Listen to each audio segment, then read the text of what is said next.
Hello, everyone, and Good morning. welcome to Unity of Metairie. My name is Paul Martinez, and if you like what you hear today, please consider subscribing and liking this video to help us get our message out there more, our message of love and acceptance.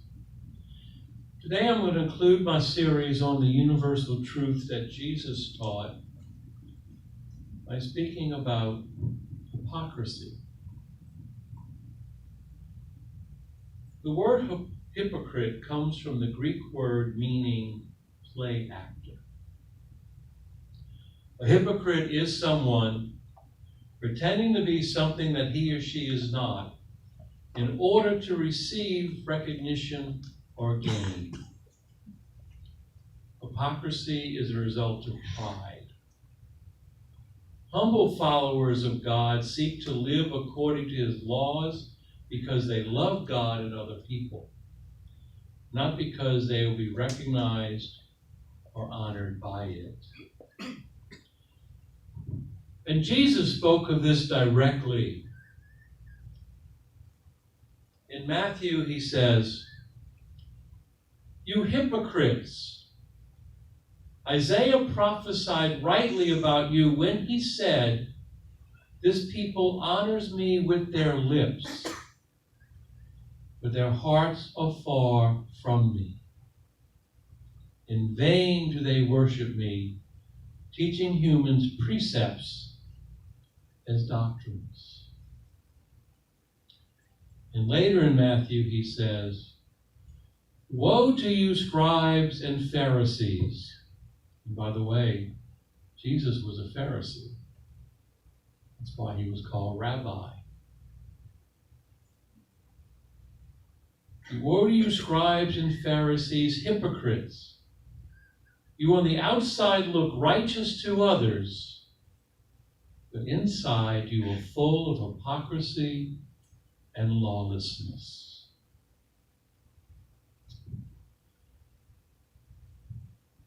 And for me, right now, I see the biggest hypocrisy within Christianity is Christian nationalism.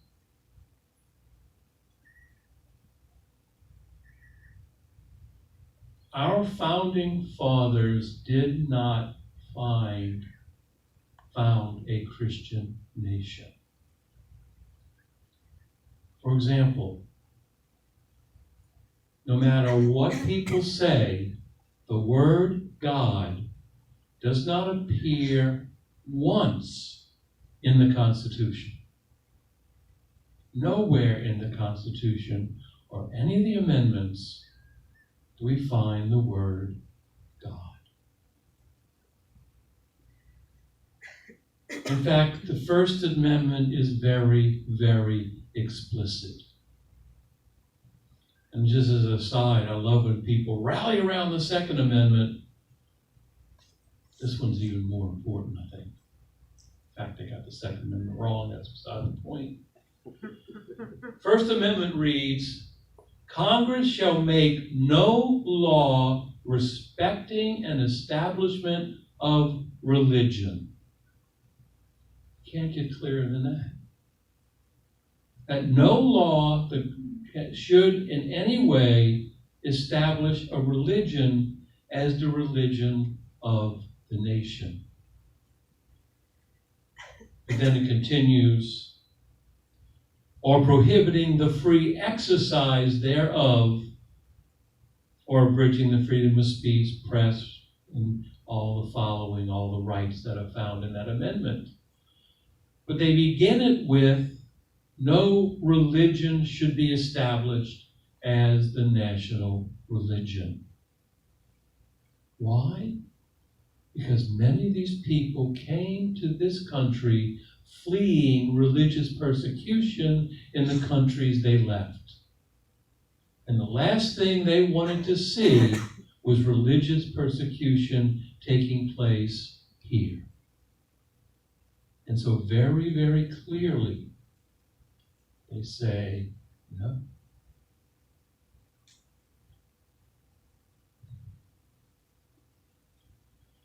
I found this quote that to me really sums this up. It's written by a Christian minister. His name is Carl Klein, and he's a columnist.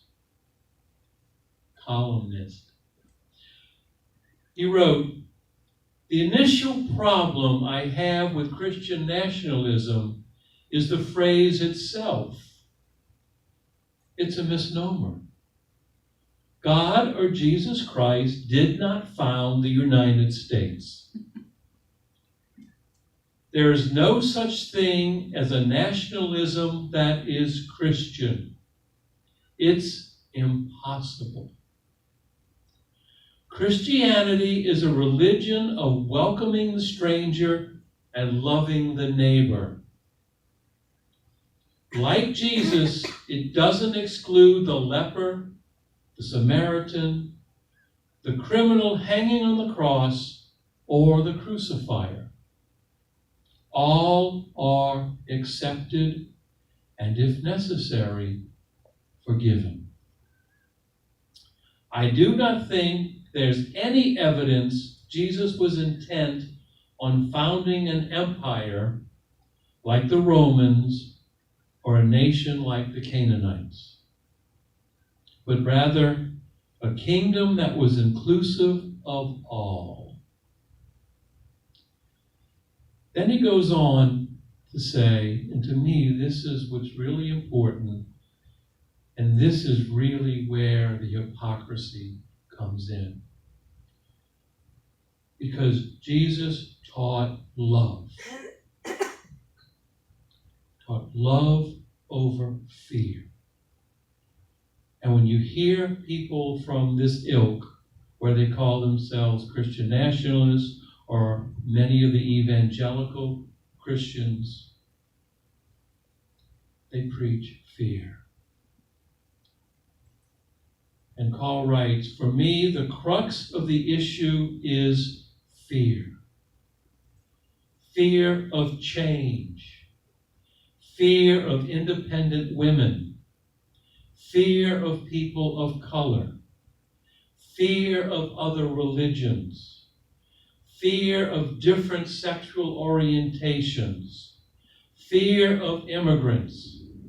Fear of loss of power and privilege. And fear of uncertainty."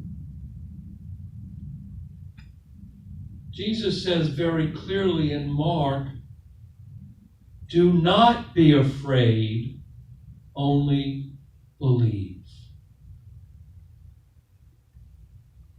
And if I hear anyone who claims to be a Christian, especially a Christian minister, who is preaching a message of fear, it worries me, because fear very quickly turns into anger. How often you remember if someone's jumped out at you to scare you, you get scared, what's your next response? You get very angry with them, or before you even think about it, you punch them in the face. And then anger turns into hate. So when they're preaching a message of fear, they're preaching a message of anger and a message of hate. And I have one word for that: hypocrite. You cannot preach this message of fear if you claim to be a follower of the teachings of Jesus. It contradicts. And that's what a hypocrite does. They say one thing, but they believe and do something different. As I read in a number of places when I was reading, there's a lot of ministers out there who are preaching and writing articles of the danger of Christian nationalism. One of the phrases that comes up very often is that if Jesus came today and confronted the Christian nationalists, he would say, "You hypocrites," just as he did with the Pharisees. You cannot claim to follow the teachings of Jesus and preach a message of fear, anger, or hate. or to live that fear, anger, and hate out in your daily lives. But as with all the other things I've talked about, this idea of hypocrisy and not being a hypocrite, I really believe is a universal truth. Buddhism talks about the 10 unwholesome mental factors. And I'm going to list them, and this is where I get political, but I'm not. When I list this list. The 10 unwholesome mental factors are this: anger, hypocrisy, selfishness, envy, spite, violence, vengefulness, deception, deceit, and pride. There's just so many people out there in the public. You see them doing all these different things, yet they claim to be Christian. That's hypocrisy. And in Buddhism, those same traits, the idea of an unwholesome mental factor, hypocrisy is one of those factors. That you cannot have a healthy mind. You cannot have a healthy spirituality if these factors are part of your life. Very clearly listed in Buddhism. And we see the same thing in Islam. It's called munafiq, which is their Arabic word hypocrite. Is a person who in public and in community shows that he is a Muslim, but rejects Islam and speaks against it either in his heart or among the enemies of Islam. And we see this very clearly when there are Islamic states who are Islamic nationalism. We see here the hatred and prejudice against minorities in those countries and women or other things. It's also within this concept that terrorism developed. Because Islam is a religion of peace and love. And Islamic nationalism, in its preaching of hate and fear and anger, went even further into terrorism and violence. And for me, that is one of the fears I have with Christian nationalism, is many of these people are preaching vengeance, violence, retaliation, and persecution, and things like that. In Islam, the 4 traits of the hypocrite are: when he talks, he lies. When he makes a promise, he violates it. When he makes a covenant, he acts treacherously. And when he quarrels or engages in dispute, he explodes. That's the 4 traits of hypocrite according to Islam. And we see that very clearly when people who are professing Christian nationalism, if they disagree with them, very often they get angry. Even if you're speaking the truth, they don't want to accept it. And they get angry and blame you for being whatever, hypocrite. You're not a Christian if you believe that. Judaism. Isaiah prophesied, arguably says that God won't have mercy on hypocrites. Now remember later Jesus said have mercy on everybody, so it was regression. But Isaiah said, if you're a hypocrite, forget it. And then in Psalm 34, the famous verse that says, keep your tongue from speaking evil and your lips from speaking deceit. And many say that in that psalm, they're describing a hypocrite. The Talmud, Talmud is the Pentateuch, of the first 5 books of the Hebrew Scriptures of the Old Testament. That's the law.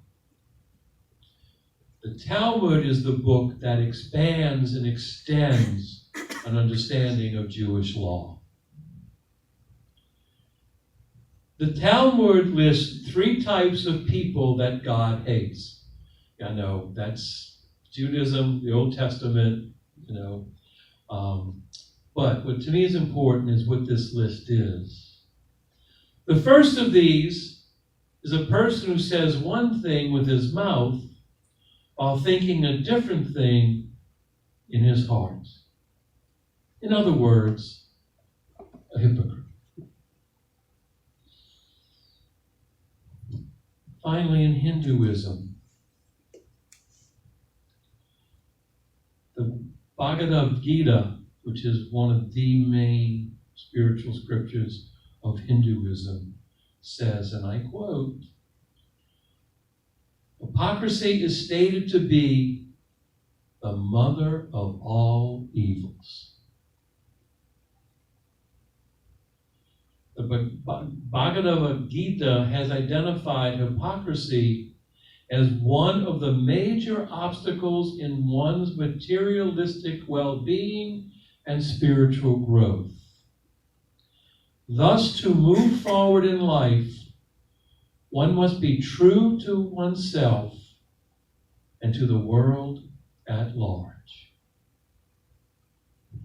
So to me, it's very clear that all the major religions basically condemn hypocrisy, which to me makes that a universal truth. That if you claim to follow a certain path, be that the path of Jesus, the path of Buddha, or whatever, that you need to truly express that in your life and in what you believe. You cannot use it as a badge of honor. You cannot use it for political gain. Because that's not what any of this is meant for. To be used to gain something for yourself. Or as I talked about last time, to use it to gain wealth. That it's a personal thing, that you follow the truth and live that truth out in your daily life. Yes, we're going to fail sometimes. That's part of the journey. But we get up and we try again.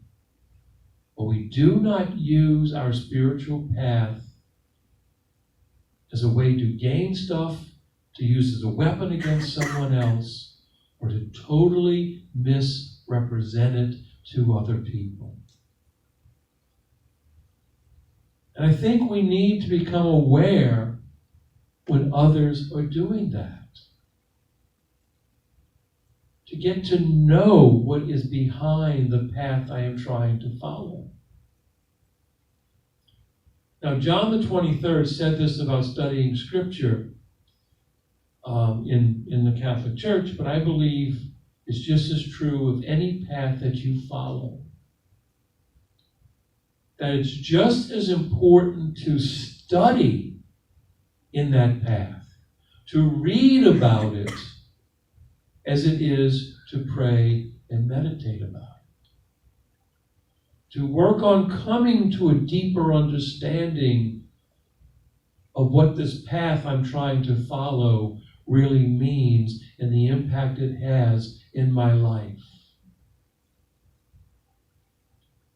And if you want to take that a step further, for example, if you following and say you follow the teachings of Jesus, as I do, you want to study.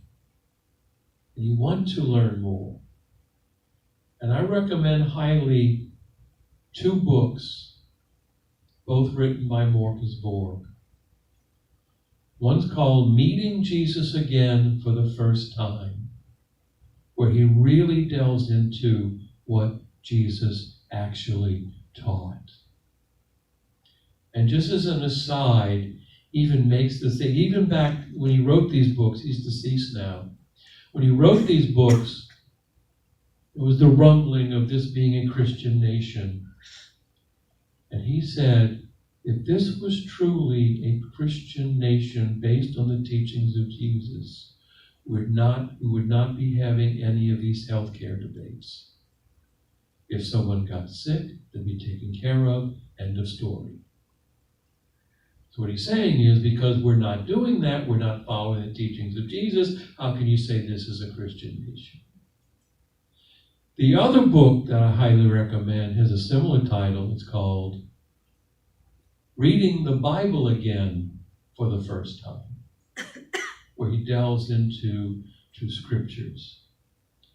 And another book, if you want to see the relationship between religions, especially the 3 religions in the West, which is Judaism, Christianity, and Islam, a book I highly recommend is Karen Armstrong's The History of God,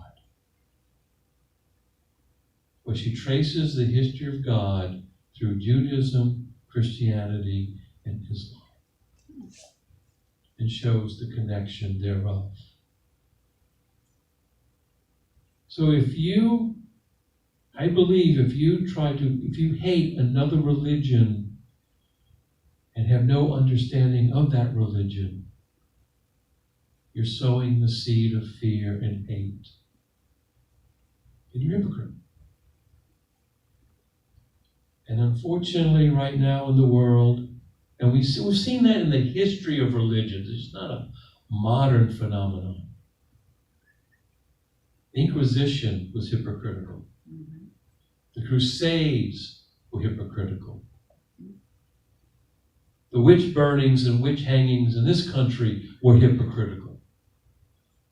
Hypocrisy, as you know, goes all the way back to the Greeks, has always existed where there is religion.